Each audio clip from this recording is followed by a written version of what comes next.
الحمد لله رب العالمين وبه نستعين على أمور الدنيا والدين والصلاة والسلام على أشرف الأنبياء والمرسلين نبينا وحبيبنا محمد وعلى آله وصحابته الكرام أجمعين أما بعد.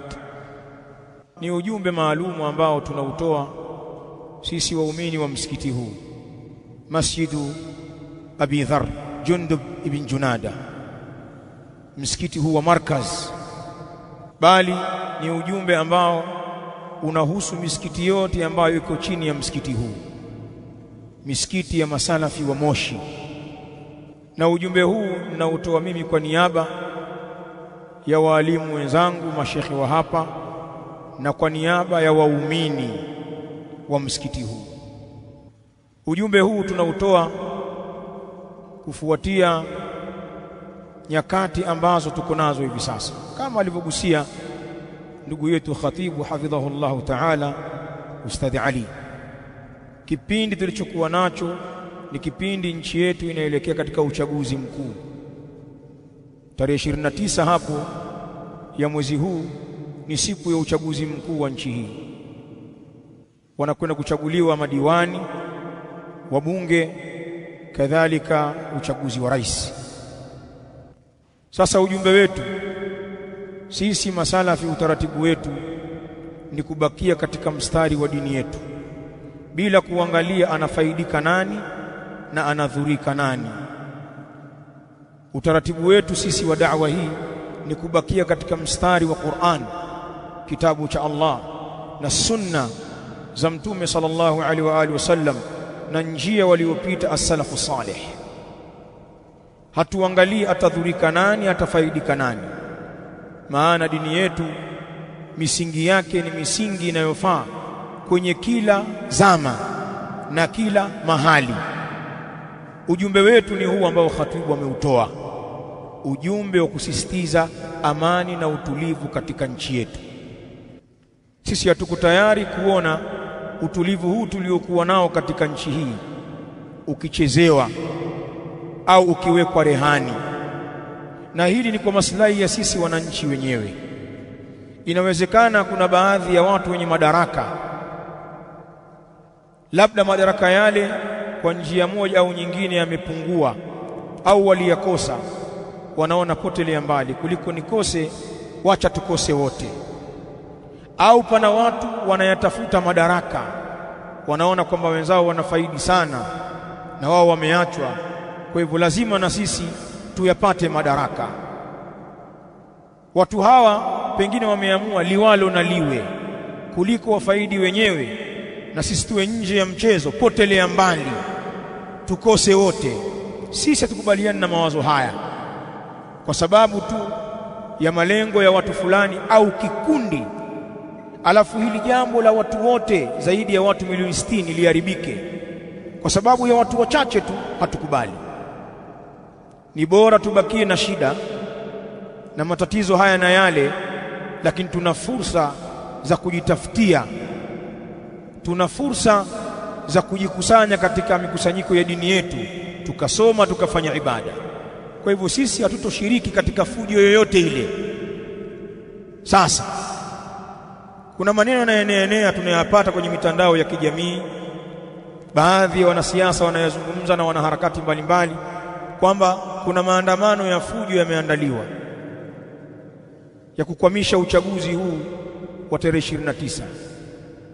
Sisi watu wa msikiti huu, sisi masalafi na watu wa Moshi, na kama wewe ni katika sisi katika masalafi, ujumbe huu unakuhusu. Hatutoshiriki kwa namna yoyote ile kwenye kitu kinaitwa maandamano. Hatutoshiriki kwa namna yoyote ile katika fujo yoyote. Ikiwa hakuna budi, tutafunga milango ya nyumba zetu, tutakaa na watoto wetu, tumuombe Allah, Allahumma sallim, pitisha hili balaa mbali. Lau pana watu watajitia visoi wakafanya, basi sio sisi. Na kama kuna katika sisi ana akili hiyo, afahamu kwamba yeye na da'wa salafia ni mbingu na ardhi, hajaifahamu da'wa hii. Kwa hivyo natangaza wazi msimamo wetu hapa, hatuhusiani na mambo ya maandamano wala fujo za wanasiasa, wala hatuko nao. Sisi tuna misingi ya Uislamu wetu, Uislamu ambao umekuwepo katika nchi hii na katika ukanda wa Afrika ya Mashariki kabla ya hizi siasa zao. Wakati huo nchi hii inatawaliwa na wakoloni. Watu walikuwa na dini zao na imani zao, walikuwa na misikiti, mashekhi walikuwepo wakisoma wakisomesha. Nyinyi wanasiasa na vyama vyenu hampo. Misingi ile ile tutaisimamia, potelea mbali. Wacha mtuone wajinga kwamba labda tuna njaa. Maana ndio tafsiri ya baadhi ya watu ambao ni waroho wakizungumza hivi Waislamu. Waswahili watu wa njaa hawa ni watu kupewa michele tu wakatulia. Bora mtu tafsiri hivyo, na kweli tuna njaa. Na mnaona hata miradi yetu inapokwenda kinjanja, hatuna msaada wote na wala hatuwaombi. Na nyinyi mnajua watu waombi, hamna barua yetu hata moja ya kuwaomba. Lakini huu taratibu tulionao wa kumwabudu Mola wetu, kusoma dini yetu, tukatulia katika misikiti, tukafanya mambo yetu, tukawa na utulivu sisi na watoto wetu, kwetu hali hii ni bora, kwa kuwa ndiyo iliyolinganiwa na dini yetu.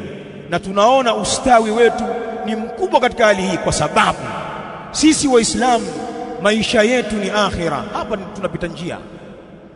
Kwa hivyo unapovuruga usalama huu, unatuvurugia ufanisi wa kujiandaa kwa ajili ya akhira. Maisha ya dunia ni maisha ya mchezo na upuuzi, na watu kupukazana vijiti katika maslahi. Wa inna ad-dara al-akhirah la hiya al-hayawan law kanu ya'lamun. Allah anasema, lakini nyumba ya akhira ndiyo nyumba ya kudumu lau wangelikuwa wanajua. Tunawalingania wanasiasa na wasiokuwa wanasiasa, wana harakati mbalimbali, Waislamu wenzetu, wasiokuwa Waislamu, wananchi wa nchi hii na hata wale wa nchi jirani. Allah, utulivu wetu ni tunu hii. Tunaomba muheshimu jambo hilo, na sisi tuwe ni mfano wa kuheshimu jambo hili.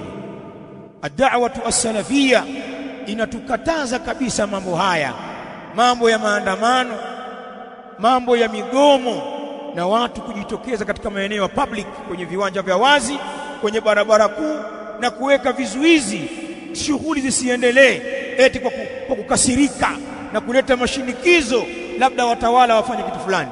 Jambo hilo sio katika misingi ya da'wa tunayoilingania. Na wallahi wa billahi wa rabbul Kaaba, ikiwa haya maneno tunayazungumza kwamba kuna maslahi yoyote yule nyuma yake, labda ametupa kitu sisi, Allah tuangamize mchana peupe na nyie mkishuhudia.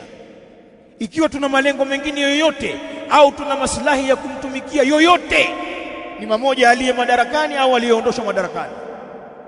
Maana pana watu wanaweza kuzungumza maneno ni kwa sababu ya kimaslahi. Sisi tunayatoa haya maneno kwenye nafsi zetu, ndani ya nyoyo, ya waingie lillahi rabbil alamin, kwa ajili ya Allah, na hiyo ndiyo dini yetu. Na tutayasema haya maneno kila pale ambapo tutakuwa tuna pumzi, sote sisi masalafi. Na ndio imekuwa mazungumzo ya masalafi wote hapa nchini. Hutuba zao, mihadhara yao, darasa zao, lugha yao ni moja, kwa sababu kisima wanachochota dini yao ni kisima kimoja. Kata inayodumbukia kisimani ni kata moja. Barabara ya salafiyin ni moja. Lugha zetu hazigongani. Na maneno hayo wameendelea kuyazungumza masalafi kwenye tawala zote. Ni mmoja mtawala Muislamu au mtawala Mkristo, yani masaidi. Tumezungumza amani, kutahadharisha fujo, wakati watawala si Waislamu. Tena pengine pana malalamiko yanaelekezwa kwa watawala hao kugandamiza baadhi ya mambo ya Waislamu. Maadhalika tulisimama katika upande kwenye kauli ile ile, mtawala ataheshimiwa, katu hakuna fujo ya kumsumbua mtawala. Kama kuna haki yetu, kuna utaratibu wa kudai. Kama amekosea, kuna utaratibu wa nasaha. Akisikiliza alhamdulillah, hakusikiliza tunatulia. Tumeyazungumza haya watawala wakiwa makafiri kwenye nchi hii. Tutaendelea kuyazungumza haya hata kama mtawala wa leo ni Muislamu. Lugha yetu haibadiliki, hakuna lugha gongana. kwa sababu ya misingi ya dini yetu. Niwasomee riwaya moja nisiwapotezee wakati. Al-Imam Ibn Hibban rahimahullahu ta'ala na wengineo katika maulama wa vitabu vya hadithi, al-Imam Abu Nuaim katika al-Hilya wameitaja riwayatun hasana min hadithi Abi Darda radiyallahu ta'ala anhu. قال النبي صلى الله عليه وآله وسلم: من أصبح منكم آمنا في سربه معافا في بدنه له قوت يومه فكأنما حيزت له الدنيا بحذافيرها. Sikiliza haya maneno ya viwango ya Mtume sallallahu alaihi wa alihi wasallam, alafu yatie kwenye utekelezaji. Mtume sallallahu alaihi wa alihi wasallam anasema: man asbaha minkum aminan fi sirbihi, yoyote miongoni mwenu atakayepambaukiwa akaamka asubuhi hali ya kuwa ni mwenye amani kwenye familia yake. Asirbu wanasema watu wa lugha aljamaa, bali wengine wanasema asirbu aliyal, familia, wake na watoto. Mtu atakayeamka asubuhi hali ya kuwa ni mwenye amani kwenye familia yake, muafan fi badanihi, mtume anasema hali ya kuwa ni mwenye afya katika mwili wake, lahu qutu yaumihi, analo tonge la siku yake. Qut, ration, sio kwamba una uhakika wa chakula cha mwezi au store imejaa chakula cha mwaka, la, lahu qutu yaumihi, anacho chakula cha siku yake tu, ana uhakika na ration ya siku yake. Mtu kama huyu mwenye amani kwenye familia, mwenye afya kwenye kiwiliwili, mwenye uhakika wa riziki yake ya siku, Mtume sallallahu alaihi wa alihi wasallam anasema: fakaannama hizat lahu dunya bihadafiriha, ni kana kwamba mtu huyu imekusanywa kwake yeye dunia kwa pembe zake zote. Yani ni kana kwamba mtu huyu ana neema zote za ulimwenguni. Wanasema ulama, ni kana kwamba watu wenye neema katika dunia hawatoki kwenye kuhitajia mambo haya: amani, afya, riziki. Hadithi hii imetaja amani. Anayeipata amani amekusanyiwa neema za dunia nzima. Ndugu zangu, haya ambayo yanazungumzwa na wanaharakati mbalimbali ya kuleta maandamano na fujo kwenye nchi hii, misingi ya da'wa yetu inayakataa mambo haya bila kuangalia sijui nani kasema, nani kakataza. Misingi ya da'wa hii, ukisoma fatawa za maulama wa ahli sunna almuasirun, wale maulama walioishi kwenye zama zetu ambao walishuhudia maandamano, migomo, wakatoa fatawa za haki.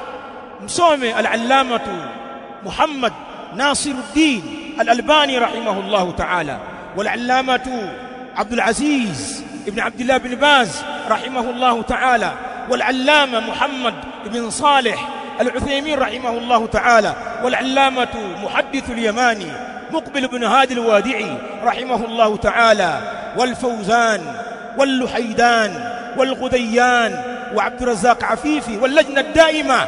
Fatawa zote za maulama wetu wote, atahaddak, letee kipande cha fatwa ya maulama wetu ambao wanahamasisha ya mambo ya maandamano na migomo, kipande cha fatwa.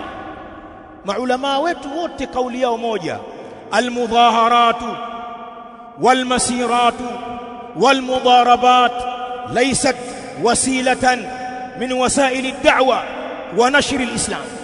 Maulama wanasema maandamano, migomo, kujitokeza maeneo ya wazi na kwenye njia kuu, mambo haya sio njia mojawapo katika njia za ulinganizi wa Uislamu wala katika njia za kueneza da'wa, bali wanasema walaysat wasilatan liizalati almunkar, wala maandamano hayajawahi kuwa ni njia ya kuondosha munkar, sawa min alhakim au almahkumin. Ni mmoja munkari huo, maovu hayo yanafanywa na mtawala au watawaliwa. Maandamano hayajawahi kuwa ni njia ya da'wa wala njia ya kuondosha uovu.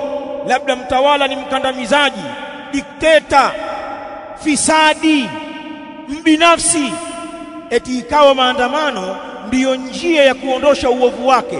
maandamano hayajawahi kuwa hivyo.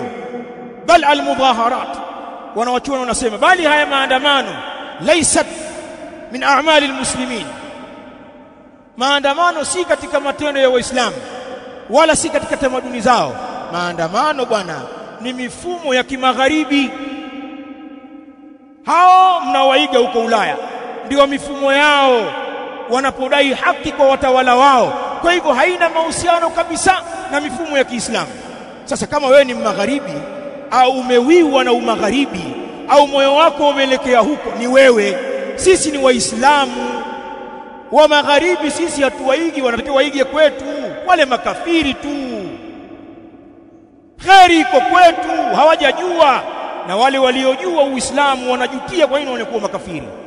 Unatuambia tuwaige wao sisi kwa sababu ya Kiingereza chako hicho failure, utushawishi tuache misingi ya dini yetu tuwafuate wazungu? La, wanasema ulama maandamano ni mifumo ya wa magharibi kwa kauli moja. Fatawa zote ukipitia sio mifumo ya Kiislamu. Wao walibuni mifumo hii ya kudai haki zao na haya mambo ya migomo na mambo mengine. Bali wanasema ulama fabil mudaharat yazdadu sharru sharra, kwa sababu ya maandamano kiuzoefu ni ulama hao, shari huongezeka kuwa na shari zaidi. Kama kuna shari katika miji, mkileta mambo ya maandamano, ulama wanasema ile shari iliyopo huzidi maradufu. Min safki dima, maandamano husababisha umwagaji wa damu, watu wakauawa, watu wakapigwa, wakaumizwa au wakaumizana, umwagaji wa damu unatokea. Wanahbil amwal, na uporaji wa mali zikaporwa, maduka yakavunjwa, watu wakanyang'anywa, hutokea hilo. Wantihakil a'rab, heshima za watu zikavunjwa kwa sababu ya maandamano. Wahadmil bilad, miji ikavunjwa, madaraja yakavunjwa, majengo yakashambuliwa, barabara zikakatwa, miji ikavunjwa. Bal watarwi'il aminin, na kuwatia hofu watu wenye amani, wagonjwa, wanawake, watoto, wazee. Haya ni katika mafasid yanayopatikana. Bali zina katika ibada, tanqati'u al-ibadat wa tuhajjaru al-masajid, ibada zina katika, misikiti inahamwa, tatawakafu durus, masomo yanasimama, masomo ya kielimu. Wanataja mafasid hayo husababishwa na maandamano, na wanasema pimeni nchi ambazo zilithubutu kufanya mambo haya. Sasa ndugu zangu, hawa ndio maulama wetu ambao sisi tunawasikiliza katika misingi yote ya dini yetu. Maulama hawa ndio ambao wanatufundisha aqida, itikadi sahihi na tauhid, tunawasikiliza. Hawa ndio wanatufundisha al-ibadat, mambo ya kiibada, al-fiqh al-islam, fiqh ya Kiislamu wanatufundisha hawa, tunawasikiliza. Wanatufundisha darasa za akhlaq, tabia na maadili ya Kiislamu, wao ndio wanatufundisha namna ya kuzika, namna ya harusi, namna ya kufunga ndoa, mgawanyo wa mirathi, mambo ya kimiamala yote wanatufundisha maulama hawa, na tunasikiliza fatawa zao. Basi kama sisi ni wa kweli na tunawakubali maulama hawa na si watu waongo wa kimaslahi, tuwasikilize wanapozungumza mambo ya siasa na maandamano. Mbona hapo mnagoma? Mbona mnamtaka Ibn Baz rahimahullahu ta'ala kwenye itikadi? Maana pana wanaharakati fulani wa Kiislamu wa kihizbi hivi, watu wa kisiasa wanawakimbilia mashaikh hawa kwenye itikadi, kwenye ibada. Lakini mbona hamwasikilizi kwenye maandamano na mambo ya siasa? Tuwasikilize kwenye yote ikiwa sisi ni wa kweli. Sisi ahlus sunna tunawasikiliza kwenye yote. Sasa ndugu zangu, natoa wito kwa waislamu wenzangu wote, hususan ndugu zangu salafiyin, natoa wito kwa watanzania wote, tusikubali kuichoma nchi hii kwa mikono yetu. Wallahi alazim, tusilikubali hilo jambo. Na nani amekwambia kwamba tukiharibu nchi hii ndio tutapata muradi wetu, kwamba akiingia huyo fulani unayemtaka wewe ndio maisha yako yatakuwa bora? Nani amekwambia maneno hayo? Nani amekwambia kwamba watawala ndio wenye kushikilia riziki zetu? Wewe una akili sawa sawa? Yakulu an-nabiy sallallahu alaihi wa alihi wasallam, inna ar-rizqa la yatlubu al-'abda kama yatlubuhu ajaluhu, riziki humtafuta mja kama vile mja anavyotafutwa na ajali yake, kama vile ambavyo huwezi ukakwepa kifo hata kama umezungukwa na makomando, una ulinzi wa hali ya juu, madaktari bingwa ndio wenye kukutibu, au umekwenda nje kwenye hospitali za ng'ambo za wataalamu wenye vifaa. Kifo kikifika wakati wake hutaweza kuzuilika, na wamekufa vigogo katika ulimwengu huu, vigogo wenye kila kitu wameondoka. Basi wallahi mfano wake ni mfano wa riziki. Riziki yako huwezi ukaikwepa ikiwa imefika wakati wake. Mtawala awe nani utapata tu. Na kuna watu wanapata riziki wakati watawala ni maadui zao, na kuna watu wanakuwa maskini wakati watawala rafiki zao. Mtu anasema huyu jamaa yangu kabisa, nimesoma naye mimi, mtu wangu tulikuwa naye maskani, lakini hatoi pande, jamaa na bana. Unakuja kupata riziki kwa adui yako. Hakadha riziki. Akili ziko wapi za Uislamu? Ndivyo riziki ilivyo, na nyinyi ni watu wazima, mnajua maisha. Lau maisha haya yangetegemea watu, tungeshakufa sisi. Sasa ndugu zangu, huu ndio ujumbe wetu. Sisi masalafi wa hapa Abi Dharr hatuna mahusiano na maandamano yoyote, ni mamoja haya 29 au ambayo yatatokea baada ya hapo. Hata maandamano yakiruhusiwa na mtawala, hebu angalieni maulama wa salafiyin wanapotoa fatawa. Maandamano yakiruhusiwa na mtawala, yakaitwa maandamano ya amani, na mkapewa walinzi kwamba haya tembeeni, kwa mujibu wa da'wa salafia hayafai. Huyo rais akisema andamaneni masalafi, tunamwambia mheshimiwa, tunakuheshimu mkuu, tuandamani. Hata kama umetoa kibali, itakuja kuwa maandamano bila ya ruhusa tuandamani, kwa kuwa maandamano sio nidhamu ya da'wa, wala sio nidhamu ya kutetea haki, wala kuondosha munkar. Basi nitaishia hapa, na muomba Allah subhanahu wa ta'ala atuwafikishe sisi waislamu wa nchi hii na wote wanaoishi katika nchi hii wabakie katika amani na usalama. Allah atuepushie kila balaa ambalo linanyemelea miji hii. Allah atupe thabat katika da'wa hii ya Uislamu na da'wa salafia, tuishi nayo mpaka yatujie mauti yetu. Aqulu qawli hadha wa billahi tawfiq, wa sallallahu wa sallam ala nabina Muhammadin wa ala alihi wa ashabil kiram ajma'in, wa jazakumullahu khairan.